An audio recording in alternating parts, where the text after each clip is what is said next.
Mi nombre es Hernán Rodríguez, yo soy director de Chile Day y les quiero dar la bienvenida a todos a este panel que hemos titulado El rol del gas en la transición energética, tema que ha cobrado una gran relevancia en estos últimos meses, considerando los mega apagones que hemos sufrido tanto en España como en Chile. Y antes de presentar a nuestros distinguidos panelistas, permítanme entregarles algunas cifras y antecedentes para contextualizar mejor la conversación que vamos a tener y también para provocar por qué creo que el tema es relevante. Si bien en términos de tamaño el mercado eléctrico español es 3,5 veces el chileno, ambos países han seguido una trayectoria no muy distinta en el desarrollo de su matriz de generación eléctrica. Ambos países están en el grupo de los alumnos aventajados, como lo escuchamos también en la mañana del embajador y el presidente Frey, en términos de la transición energética. En términos de capacidad instalada, a junio del año pasado, ambos países tenían del orden de 2/3 de su capacidad instalada en generación renovable. En España la generación fue casi 60% y en Chile del orden de 2/3 en generación, lo mismo que en capacidad instalada. Otro elemento que ha sido muy relevante en ambos países es el boom que ha tenido la energía solar durante los últimos años. En ambos países también representando del orden del 20% de la capacidad instalada. El peso, por su parte, de las centrales térmicas, carbón y gas, bajó de un 42% en el caso de Chile el año 2018 a poco más del 20% el año 2024 con el cierre gradual de las centrales a carbón. Pero las similitudes de ambos países no terminan ahí. Si entramos en temas más coyunturales, ambos países experimentaron este año uno de los peores apagones eléctricos en muchos años, poniendo en el centro del debate algo que en la carrera de la transición energética habíamos prácticamente olvidado. La peor energía es la que no tenemos. En el momento del apagón, ambos países tenían una fuerte presencia de renovables, solar y eólica. 75% en el caso de Chile, 65% en el caso de España. No quiero que se interprete mal esto. Está claro que la causa de los apagones en ambos países no fue la alta presencia de energía renovable, pero sí es un hecho que la gran transformación que han tenido las matrices de energía de estos países ha generado nuevos retos y desafíos del cual debemos hacernos cargo. En el camino de la transición energética, tan importante como establecer metas, es crear las condiciones para cumplirlas de manera segura y eficiente. Es un hecho que la alta penetración de renovables intermitentes, como lo vemos en Chile y España, requiere mejores redes de transmisión, centrales de respaldo, el desarrollo de más almacenamiento y gestión de demanda, entre otros elementos. Todo indica que las centrales a gas natural serán las llamadas a generar parte de esas condiciones de respaldo flexible para el sistema. No por nada, el gas natural ha sido bautizado como el combustible de la transición energética.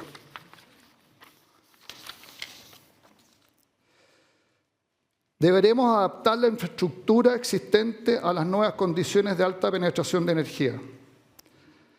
Y también el marco regulatorio que dé señales adecuadas a los inversionistas para que acompañen esta transición energética de forma sostenible y con una mirada de largo plazo.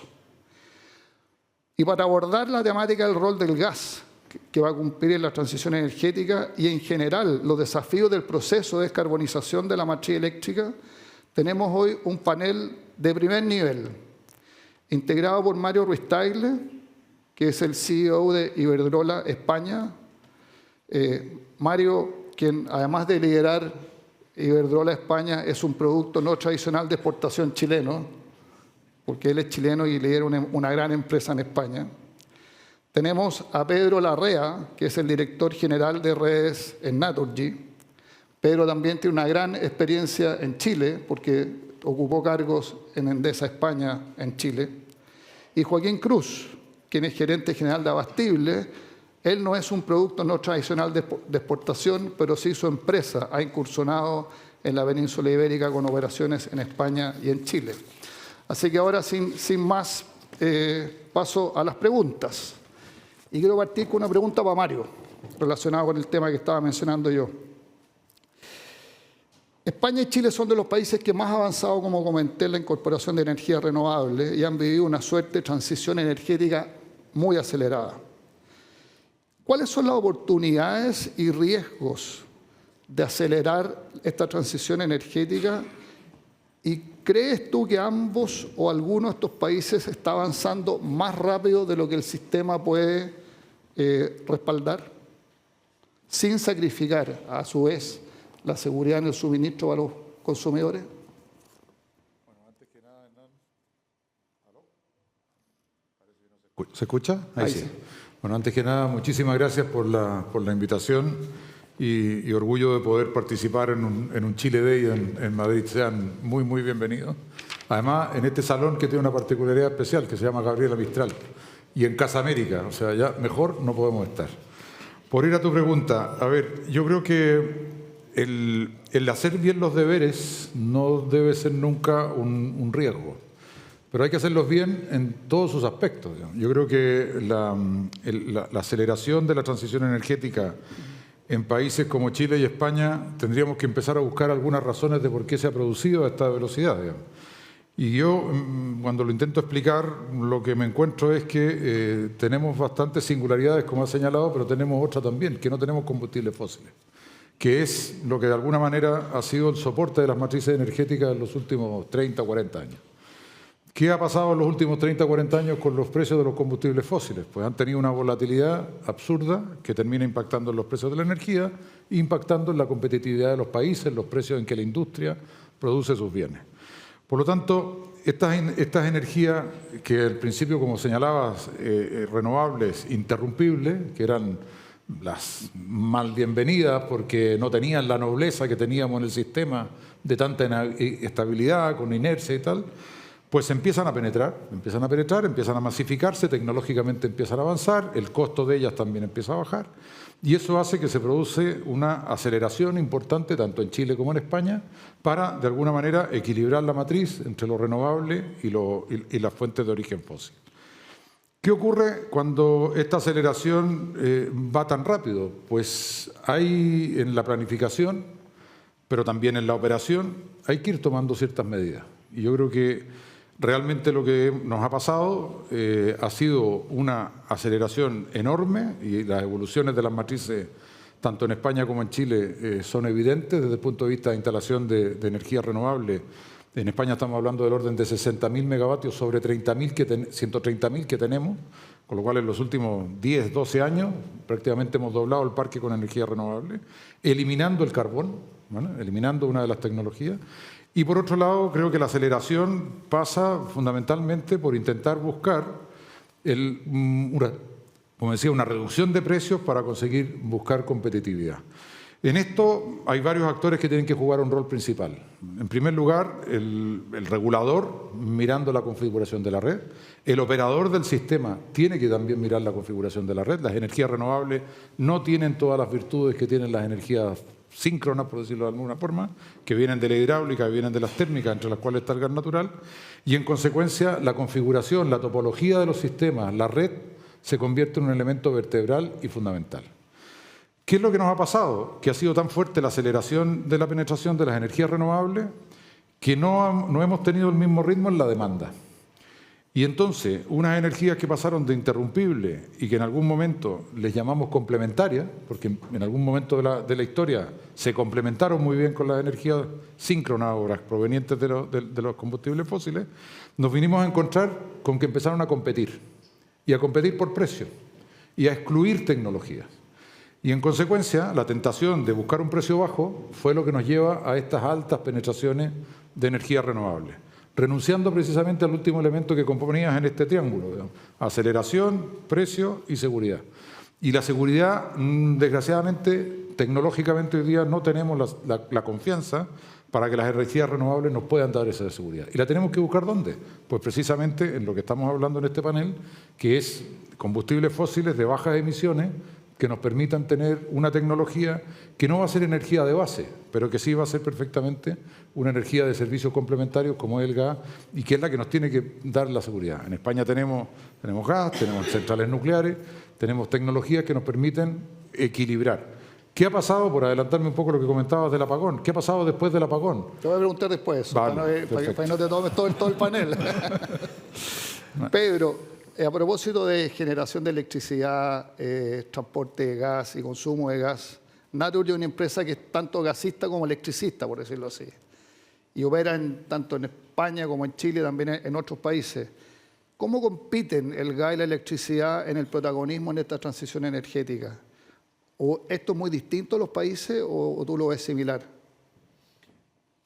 Bueno, lo primero agradecer a Chile Day la oportunidad de participar en este panel, rodeado de amigos y yo no sé si soy un producto, ¿cómo lo llamabas? Tradicional de exportación. Tradicional de exportación o no, pero sí que claramente un español muy ligado a Chile y con muchos amigos en Chile, no voy a decir mucha, pero algo de experiencia en el país, un país que adoro y que me encanta. Yo lo primero es empezar por decir que, desde luego, mi experiencia en el sector de la energía en Chile es muy buena y yo creo que es un país donde se puede invertir, donde en general, y como en cualquier otro país, pues hay sus pequeñas subidas y bajadas, pero en general hay estabilidad regulatoria. En lo que a nosotros se refiere, Naturgy en Chile es más conocido por Metrogas, por mucha gente, incluso por la Metrobolsa. Yo creo que es lo que más... Eso, ya. Vamos a empezar a hacer publicidad. No, bueno, claro. Pero desde luego, claramente, en nuestra experiencia en lo que es la distribución de gas en Chile, sí estamos muy satisfechos con cómo pues la capacidad de prever cómo va a regularse nuestro negocio en el futuro y esa estabilidad y esa previsibilidad regulatoria es fundamental, ¿no? Y entrando a lo que decías, la verdad es que el reto, nuestra forma de verlo como Naturgy, y efectivamente con ese cierto agnosticismo que nos proporciona el que somos multienergía, el que estamos en electricidad, estamos en gas, el reto de la transición energética, el reto de la descarbonización es tan enorme que nuestra forma de verlo es que todos somos necesarios y que no se puede pretender que una sola solución energética va a resolver el problema. Y nosotros, por tanto, vemos que no solo a corto plazo y en el periodo de transición, también a largo plazo, la electricidad, los gases, los combustibles líquidos, todos ellos van a formar parte de la solución de descarbonización. Esto, una mirada, digamos, desde muy arriba. Y luego ya entrando en el detalle, cada país es verdad que es un poquito distinto y cada sistema energético está en distinto estadio, pero en el caso concreto de Chile, nuestra visión claramente es que en Chile todavía hay espacio para transicionar de otros combustibles, primero al gas natural, que sabemos que es un combustible fósil y que progresivamente habrá que ir abandonando, pero luego del gas natural a gases verdes y como parte de la matriz energética. Yo participaba hace un par de días, también estaba Mario, es que casi nos dedicamos a esto, Mario, en otro panel dedicado en este caso sí al sector energético en España y hubo un debate sobre algo que se ha dicho aquí, en Chile no hay gas, allí se dijo en España no hay gas. Como yo participaba luego, aproveché para apostillar o corregir. En Chile hay mucho gas, hay una enorme reserva de gas, que es gas verde. Y además de producción propia, de producción autóctona, con previsibilidad en el precio, con capacidad de control del precio. Y en España también. En España, en concreto, el potencial de gas verde es suficiente para sustituir todo el gas natural doméstico y casi todo el gas natural de consumo industrial. Por tanto, veamos a largo plazo que el gas es una energía de futuro y no solo una energía de transición. Joaquín, gracias, Pedro. El core del negocio abastible está enfrentando hoy día distintas presiones competitivas porque operan en 6 países y principalmente en Latinoamérica, donde uno aprecia que el uso del gas licuado domiciliario que se vende en bombonas y también industrial es muy relevante. Pero recientemente incursionaron en España y Portugal, donde uno aprecia que los países más desarrollados tienden a consumir más gas GNL por cañería. En este sentido, ¿qué rol crees tú que va a seguir cumpliendo el gas licuado el GLP en Latinoamérica y también en países más desarrollados? Un rol increíble, la verdad.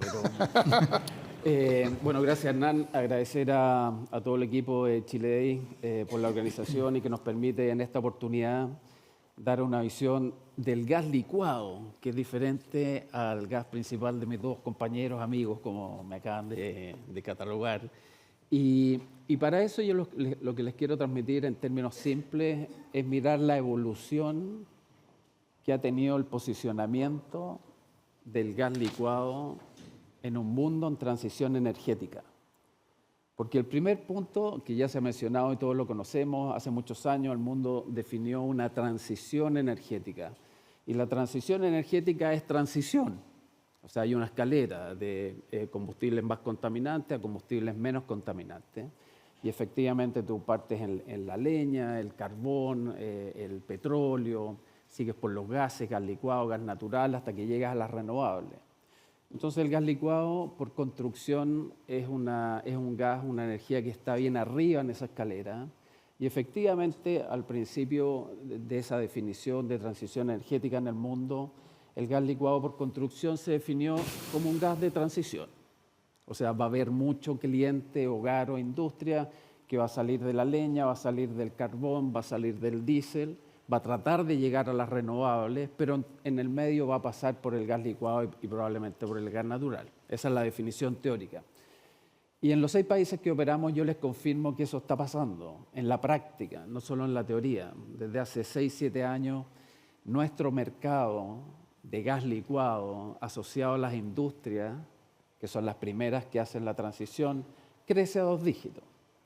Entonces, esa teoría, y yo les puedo confirmar que en los 6 países donde operamos, está pasando, ¿de acuerdo? Y ese es el primer rol que ha tenido el gas licuado. Pero a mí lo que me parece más interesante, mirando al futuro, es darse cuenta que, habiendo pasado estos años en esa transición, la autoridad, las empresas, en definitiva todo el mundo, se ha dado cuenta que no podemos mirar la transición energética solo con la variable de buscar la energía más limpia. Tú tienes que considerar por lo menos 2 variables que le hacen contrapeso a esa decisión que busca el cuidado ambiental. La primera es la disponibilidad, tú lo mencionaste al principio. ¿De qué te sirve una energía renovable o muy limpia si no está disponible cuando tiene que estar o tiene problemas operacionales? Esa es la primera. Y la segunda, que es la que más quiero enfatizar, dado el rol del gas licuado, es que esa energía que limpia el planeta o cuida el planeta tiene que ser asequible. Si no es asequible, si toda la gente o todos los tipos de empresas no pueden comprar esa energía limpia, bueno, es una utopía, no es real. Y ahí es donde nosotros, desde el gas licuado, opinamos que para un cierto segmento de la población y para un cierto segmento de las empresas, probablemente las más pequeñas, el gas licuado es la energía que mejor equilibra el cuidado medioambiental con el desarrollo social y económico de los países. Como decimos los que estamos en nuestra industria, gas is back. Nosotros estamos seguros que el gas licuado hoy en día no solo tiene un rol de transición que es estructural, sino que al considerar las 3 variables que les acabo de decir, yo creo que el gas licuado tiene un rol permanente como una parte de la solución definitiva y de largo plazo del tema energético. A propósito de gas is back, quiero hacer una pregunta a Pedro, pero me quiero referir más al GNL más que al gas licuado en esta pregunta, porque ustedes tienen, y hay una gran inversión en redes de distribución de gas. Y también hemos visto en países desarrollados una mayor electrificación en el consumo domiciliario. Entonces, dado que esta infraestructura es muy valiosa, está en pleno funcionamiento operativo, en este escenario de transición que estamos viviendo, ¿cuál va a ser el futuro de estas redes? ¿Van a contribuir a objetivos de descarbonización y a mejorar la calidad del medio ambiente? Sí, yo creo que las redes en general, las redes eléctricas y las redes de gas son infraestructuras, como decías, existentes, plenamente operativas y por tanto valiosas. Y de nuevo, poniendo en perspectiva las cifras, depende de los países. Aquí en España las inversiones solo hasta el año 2030, que el propio Gobierno ha dicho que hay que hacer para cumplir con sus objetivos de transición energética, son por parte de las empresas energéticas 300.000 millones de euros. Pero si se añaden las inversiones que tienen que hacer los consumidores industriales y domésticos, es casi una cantidad igual. Estamos hablando de cantidades enormes. ¿Por qué lo digo? Porque en ese contexto lo primero que hay que hacer es como un buen padre de familia, ¿no? Eso dicen que los empresarios tienen que cumplir como un buen padre de familia. Lo primero es conservar lo que ya tenemos y, por tanto, asegurar que las infraestructuras que ya existen son útiles en esa transición energética. Y, desde luego, las redes eléctricas son fundamentales para trasladar las energías renovables a los consumidores finales, pero también las redes de gas hoy cumplen la función, y que tú lo estabas explicando muy bien, de descarbonización de unos usos que es más difícil electrificar, pero también en el largo plazo son infraestructuras que servirán para trasladar una molécula que es la misma, es metano, pero producido de otra manera, y que es metano verde, que es gas verde, y que, por tanto, también contribuirá a esa transición energética. E insisto, eso, desde luego, aquí en España ya está pasando, pero en otros países irá ocurriendo, y desde luego en Chile. Yo creo que en Chile, además, y en otros países latinoamericanos, el caso de las redes de gas es un contribuyente claro al desarrollo social y económico, también como tú lo describías con el caso del GLP, es decir, va desplazando otras energías menos eficientes, más contaminantes, y, por tanto, es una parte del desarrollo social y económico del país. Y nosotros vemos un gran futuro a la expansión de las redes de gas en Chile y a las redes de gas en otros países, junto con la necesaria reforzamiento y también crecimiento de las redes eléctricas. A Pedro le hice una pregunta mirando más bien el largo plazo. Te quiero hacer una pregunta a ti más bien de la coyuntura. Y sobre todo yo lo mencioné en las palabras iniciales y tú también algo lo mencionaste. Ambos países, Chile y España, vivieron masivos apagones con muy pocas semanas de diferencia. En Chile en febrero y en España fue en abril, yo creo, o mayo. Dejémoslo en amplios. Amplios. Fue uno, ¿no? Uno. Masivos serían como muchos. Pero fueron masivos en Masivos, respecto de cobertura del país. Y en Chile fue todo el país, y en España Aquí fue también. gran parte del país. Y Portugal. Sí. ¿Fueron las energías renovables, particularmente la solar distribuida, un factor relevante en ambos apagones?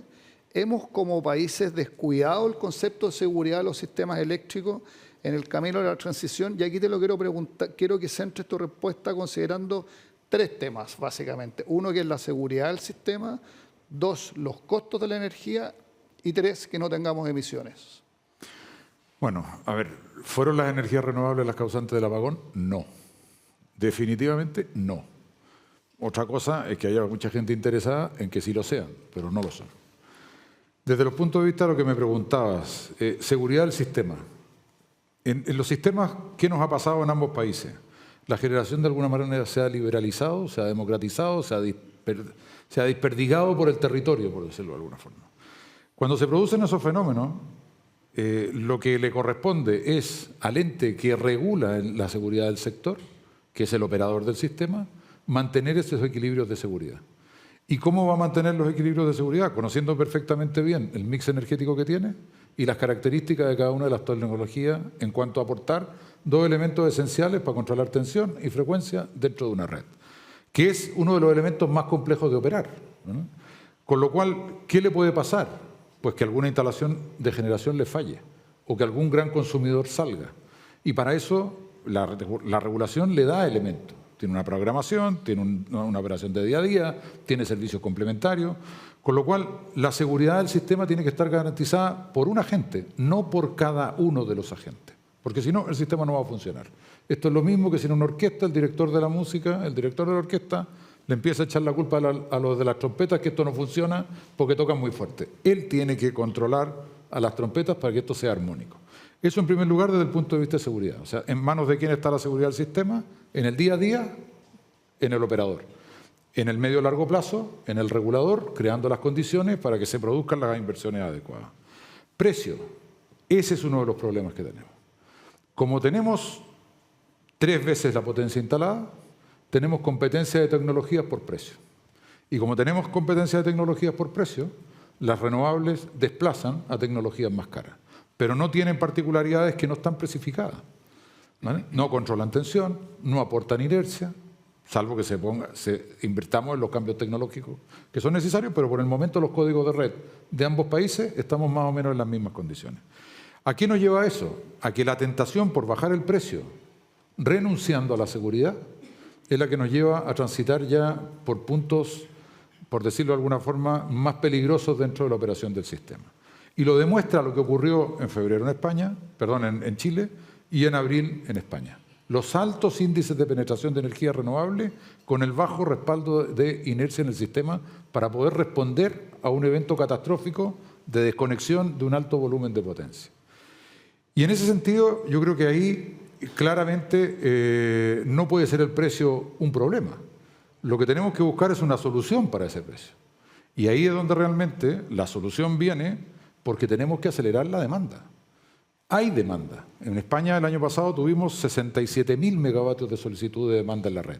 Hoy, una gran noticia, el Ministerio nos ha presentado un plan de inversiones para redes de transporte y redes de distribución. Pues eso es lo que necesitamos. Si nosotros conseguimos subir de los 40.000 megavatios que tenemos prácticamente de pico de demanda en España, 10.000 megavatios, entran todas las tecnologías y entran las tecnologías que aportan seguridad. No por despacho de servicios complementarios o de restricciones, entran por mercado. El sistema se equilibra naturalmente. Y me planteas un tercer punto en la pregunta. Cero emisiones. Cero emisiones, fundamental. Yo creo que ese es el gran camino. O sea, tenemos que empezar a pensar claramente que si queremos tener competitividad mundial, los mercados van a exigir cero emisiones. Tenemos matrices energéticas que van claramente en descenso las emisiones, tanto en Chile como en España.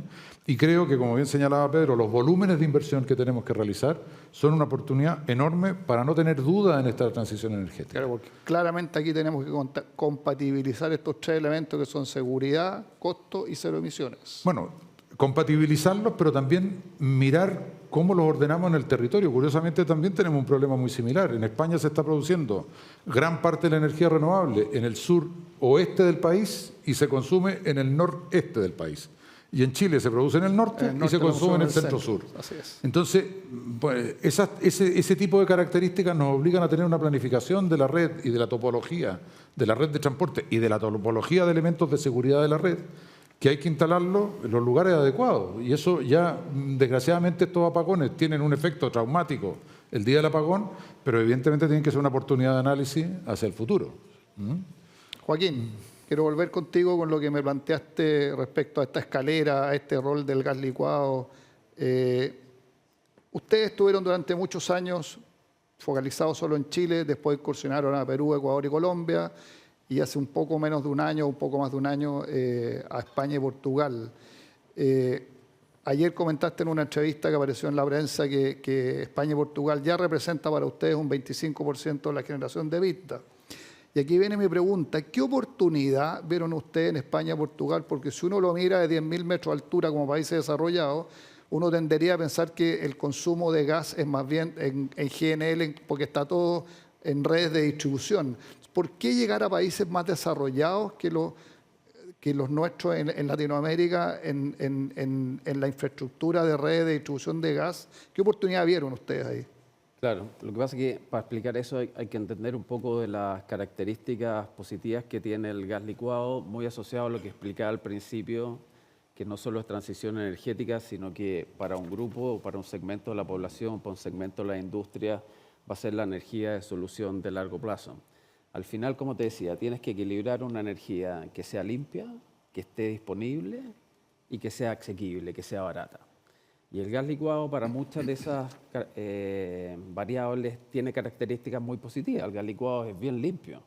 Tiene 95% menos de emisión de partículas, tiene 90% menos de emisión de dióxido de azufre, tiene 20% menos de emisiones de CO2 y que si se utiliza bioGLP, que es un potencial de desarrollo grande en España y en Europa, esa contaminación se reduce en un 90%. De hecho, hay muchos países en Europa, me acuerdo de Portugal, España, Italia, Francia, no me acuerdo de otros más, que en su legislación el biogás licuado está definido como un biocombustible avanzado, con lo cual se posiciona dentro de uno de los combustibles de la solución. Entonces, nosotros vemos que el gas licuado tiene oportunidad en cualquier mercado, conceptualmente dado este criterio, dado el criterio que la transición energética hay que balancear estas tres variables y tienes una energía limpia, totalmente disponible. Les doy un ejemplo.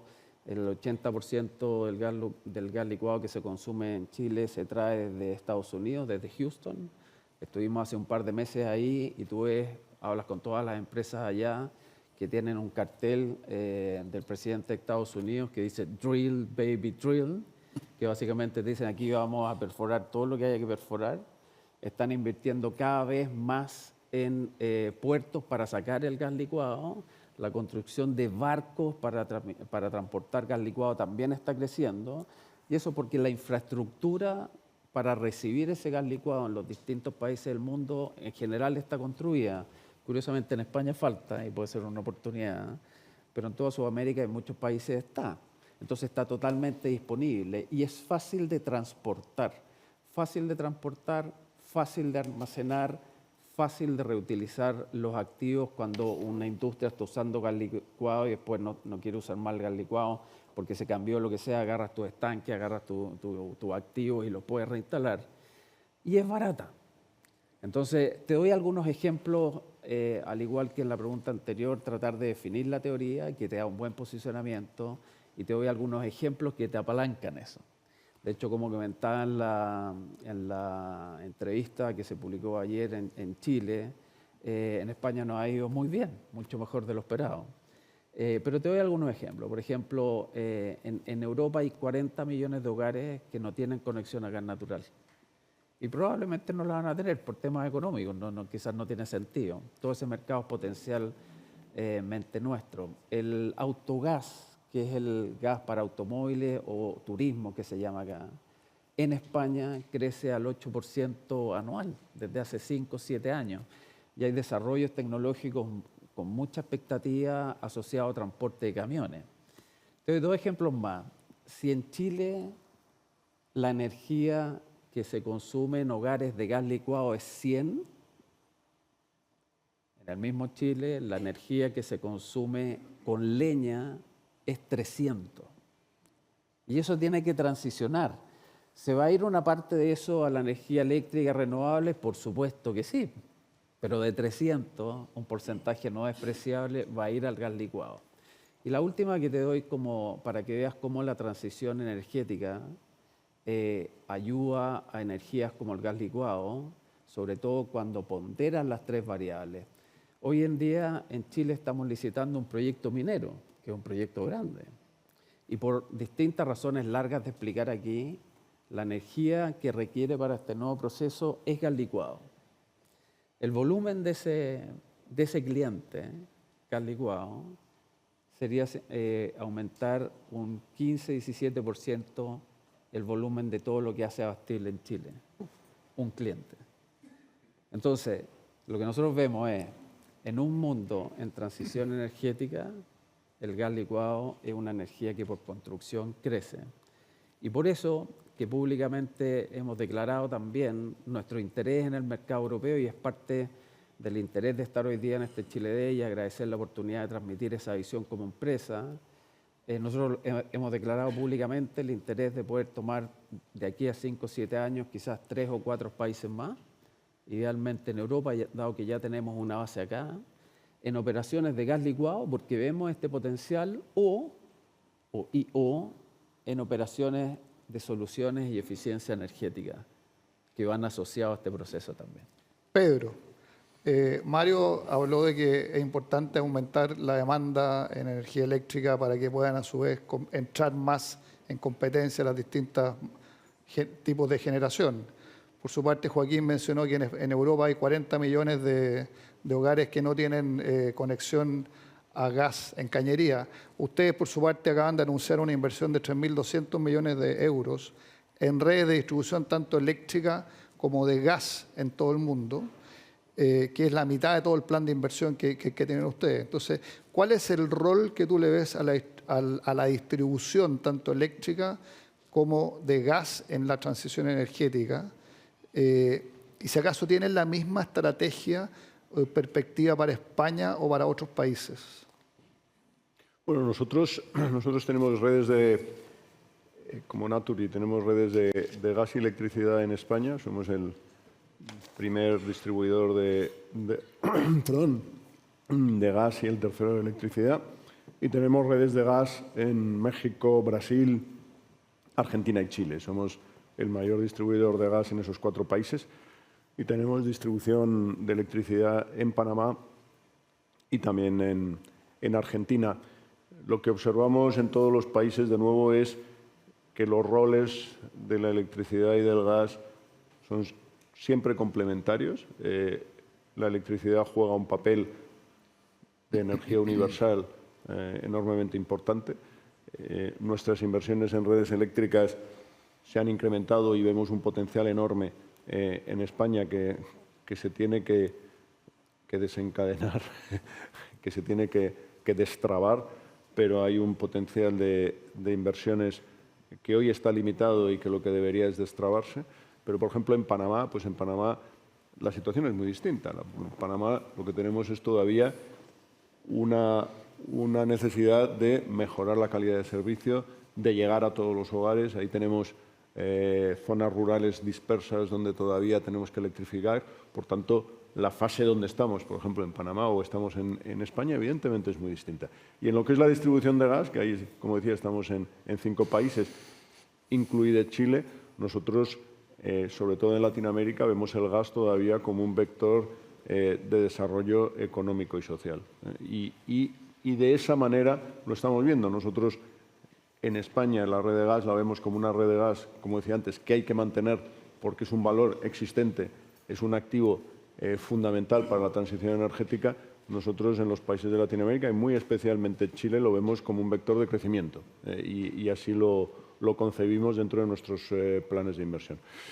No quiero dejar mencionar aquí también, y esto yo creo que es muy importante, que en nuestro caso además somos operadores y accionistas de control sobre 2 gasoductos que unen Argentina con Chile. Y todo esto y el futuro del gas argentino en Chile, sé que la experiencia en Chile es la que es, la conozco muy directamente y muy de primera mano, pero se tienen que terminar entendiendo. Y yo creo que una de los grandes desafíos para ambos países, para Argentina y para Chile, es encontrar una solución de largo plazo a la exportación fiable. Y yo esto lo he dicho en Argentina, no solo digo la exportación fiable de gas argentino a Chile. Deberíamos ir junto a Argentina.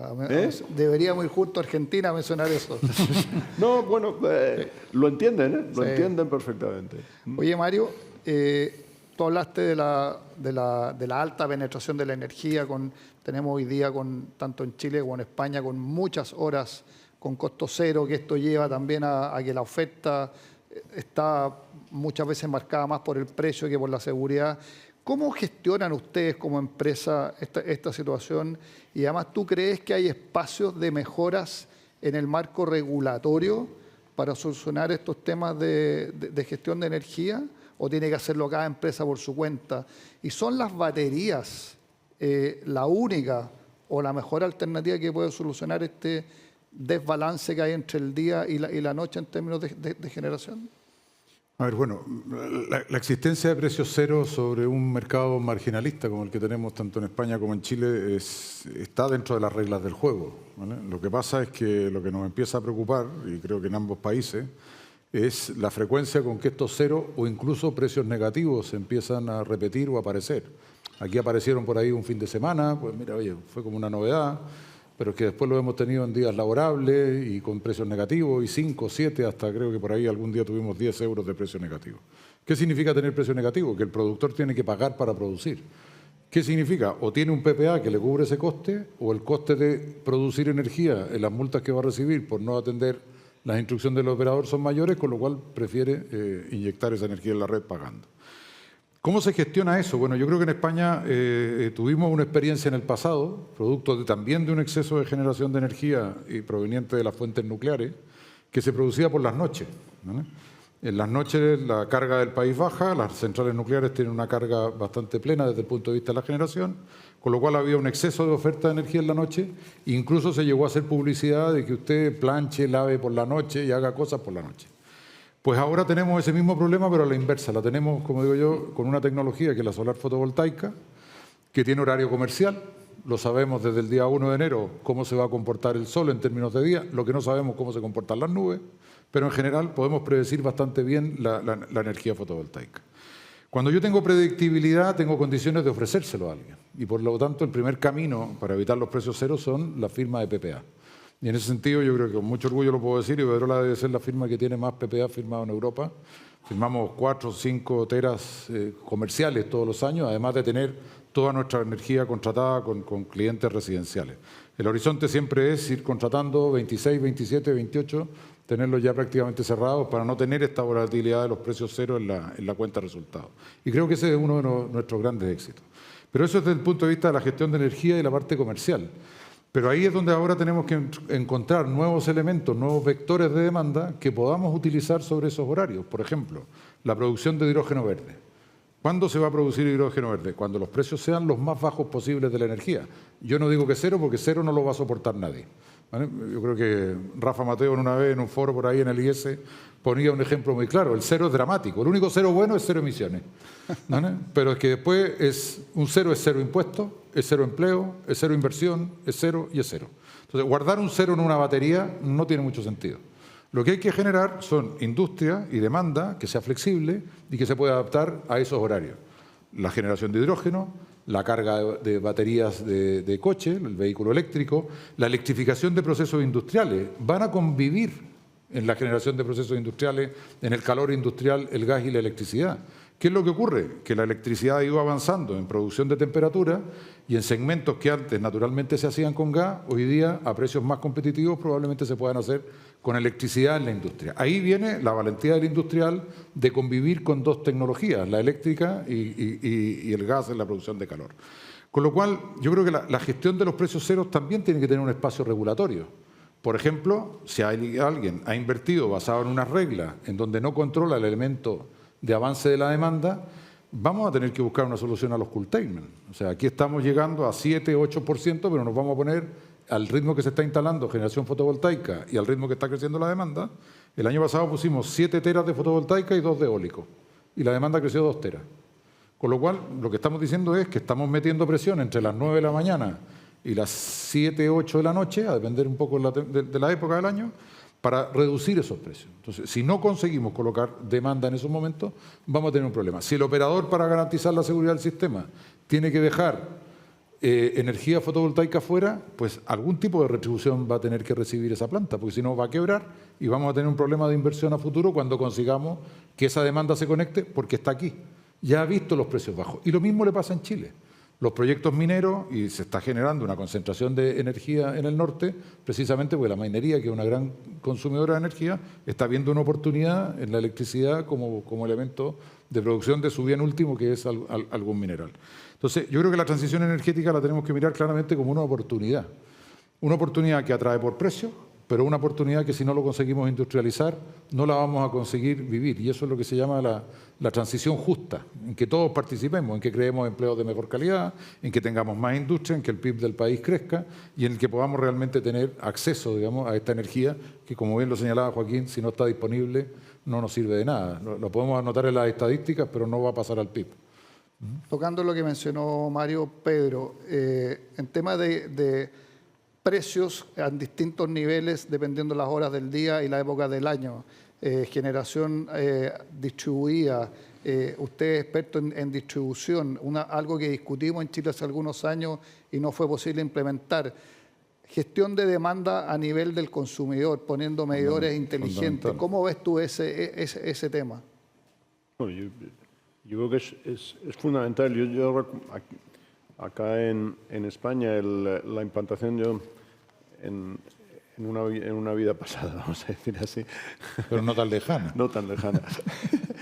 viví todo el proceso de discusión de implantación de medidores inteligentes. Yo creo que lo que fue muy curioso de ese proceso es que la previsión sobre cuáles iban a ser los beneficios de los medidores inteligentes fue completamente distinto de lo que ocurrió en la realidad.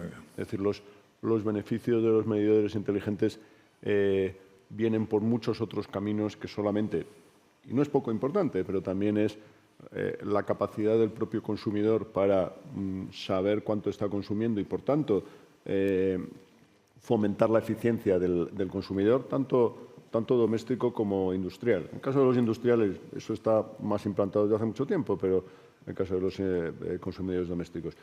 Pero la capacidad, desde el lado de las empresas energéticas, de gestión de la red como una forma de optimización de los recursos, es fundamental.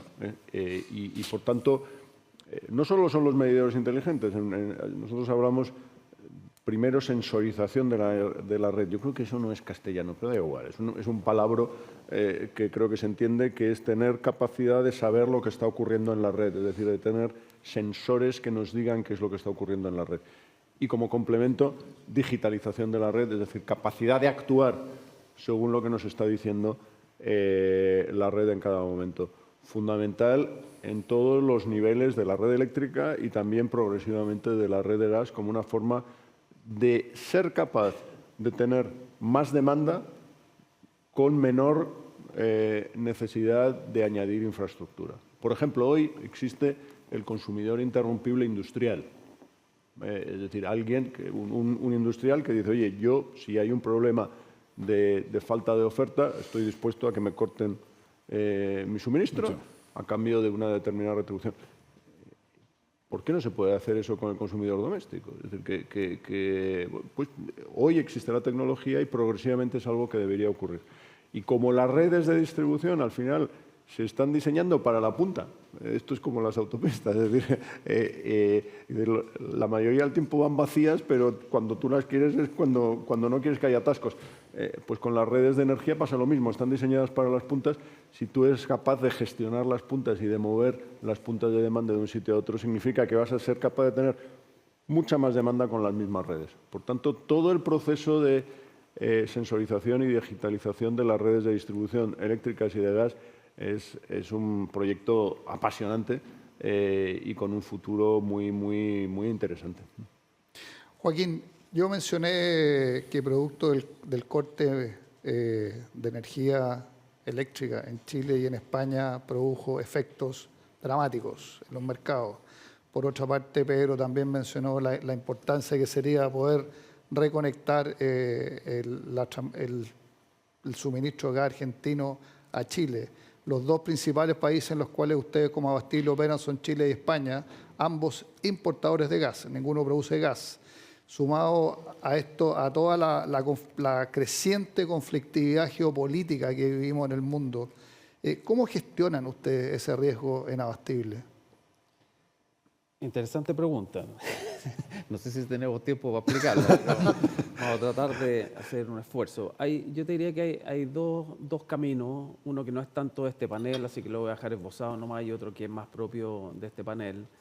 El primero es que nuestras empresas, que tradicionalmente se definían como una empresa de energía, en el caso nuestro vendemos gas licuado, producto de la transición energética se produce una oportunidad que yo lo veo increíble para nuestro tipo de compañía, que puede ser una amenaza si uno no la sabe tomar, que es transformarse de empresas de energía a empresas que venden soluciones y eficiencia energética, que es un tema complementario, pero que hasta antes de la transición no tenía tanto sentido. Hoy día lo que vivimos empresas de gas licuado es que producto que accedes a nuevos clientes, normalmente clientes más grandes, como esta minera que te acabo de decir, que tradicionalmente jamás hubieran consumido gas licuado, te empiezan a pedir y a demandar otro tipo de servicios, muchos de los cuales están asociados a la eficiencia energética, porque al final la mejor manera de contaminar menos es consumir menos energía. Y el ser capaz tú como empresa de ofrecer un energético que sea limpio, que sea disponible, que sea barato desde el punto de vista del cliente, pero además si tú eres capaz de ofrecerle a esa empresa servicios de eficiencia energética, que pueden ser proyectos de ingeniería, pueden ser nuevas tecnologías, puede ser incluso manejo de data con inteligencia artificial para monitorear los procesos productivos de la industria, para con esa tecnología hacer que se consuma menos energía. Y esa es una tendencia muy importante para nuestro tipo de empresa.